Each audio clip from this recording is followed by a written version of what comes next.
So, at the time of this recording, although not, I suppose, at the time of its publication, we are in the last few days of 2025, and that is something of a dead zone for me when it comes to reading because I've already done my big year in review wrap up video. So, I didn't want to start a new book after that while we were still in the year because I thought it might potentially throw things off. I didn't want to risk doing that, so I just wanted to kind of cut it off for the reading in 2025. But in lieu of a review this week, I thought I might could display some books which I received most graciously as gifts at Christmas. I guess I was a good boy after all this year because I got some books as Christmas gifts. And these books I tentatively plan on reading in 2026, although I never want to set anything in stone because it might not work out. But I've got a few books here that I received as gifts, and like I say, I tentatively plan on reading these books, or at least some of these books, in 2026. But without further ado, first up, we have a massive book, a book which is considerably bigger than I thought it would be, and that would be Karl Popper's seminal book, The Open Society and Its Enemies. Now, this is a book which has had an enormous influence on the post World War II Western world. In fact, I think you might not be remiss in saying that this book, more than any other, is responsible for the formulation of what is called the post-war consensus, namely that liberal democracies are the optimum form of government,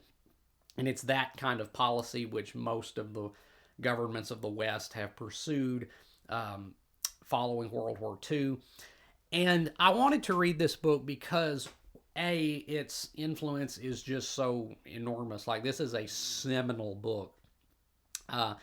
It is a book which has exerted, just again, enormous influence on the world in modern times. But I also wanted to read this book because for all its influence and all its impact, it is a book which I think now, at present, given certain demographic and political developments, I think its influence is beginning to wane, one could say.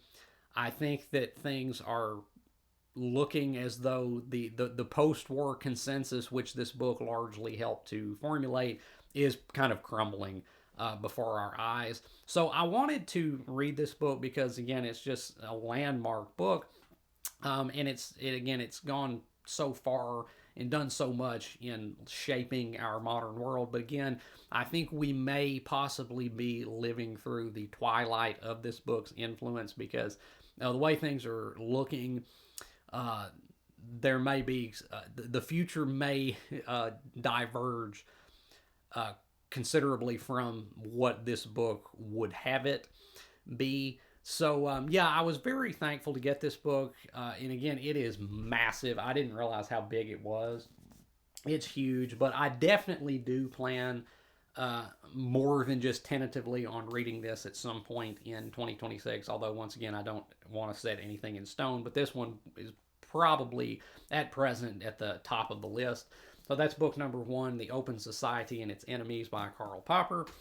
And then I got this book, which is The Ruling Class by Gaetano Mosca. This is an also incredibly influential work of political philosophy hailing from Italy. It is kind of a foundational text of what is, I believe, called elite theory. And it is about, just as its title might indicate, the ruling class, how societies are inevitably governed by a very powerful minority. It says on the back here of the book, it says, his conception of social forces and of the rulers who acquire the power to control them served as a theoretical foundation for Italian fascism. That sounds interesting, if nothing else. I don't really know a whole lot about this book, but I am aware that it has a sizable, it has exerted a sizable influence in its own right. It looks interesting. I'm anxious to get to this one as well. So yeah, that's the second book I have, Gaetano Mosca's The Ruling Class.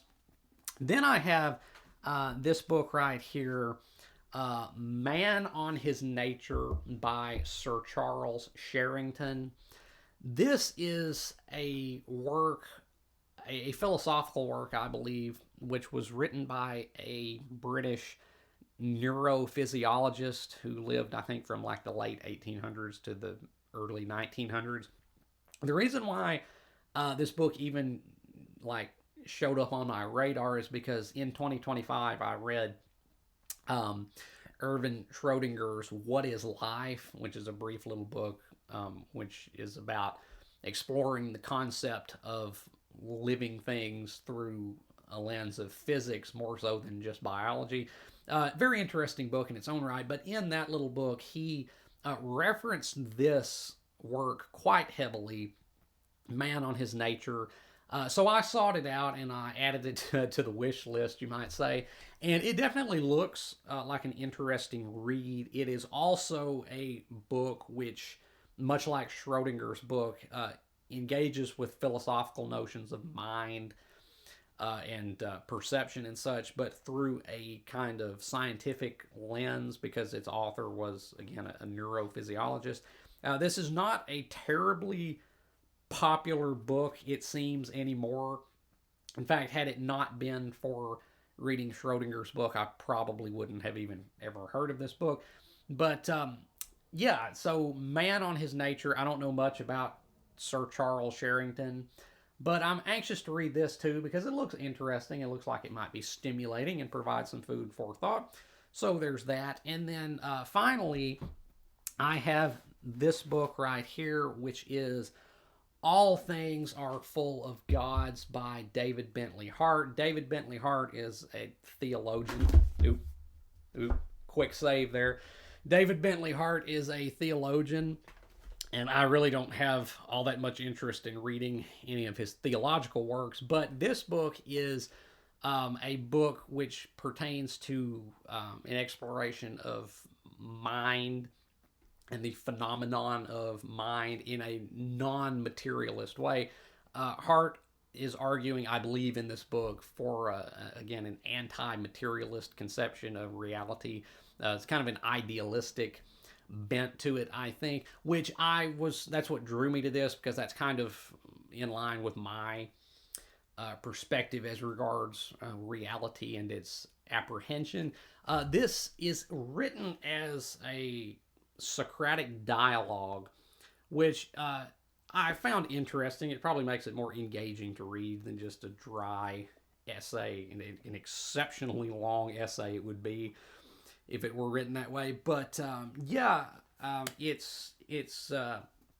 definitely looks stimulating and thought provoking. Again, it's arguing, I believe, for a non materialist conception of mind, kind of an idealistic slant to it again. But yeah, so that is the fourth book that I got, and again, which I tentatively hope to read at some point in 2026. Although some of these books, as you've seen, are quite long, so I don't know if I'll be able to get through all of them, even as I tentatively plan to now. But yeah, so that has been some of the books that I got for Christmas, very graciously, and which I, once again, tentatively plan on reading in 2026. Let me know out there if you have read any of these books, and if you have, what you thought of them, what I should expect from them. And yeah, if you haven't and you just want to see what these books end up being like, what they're about, what they have to offer, well, then stay tuned, tentatively at least. And as always, if you have enjoyed anything you've seen or heard here today, remember to hit that like button and subscribe. I would really appreciate it. And until next time, peace.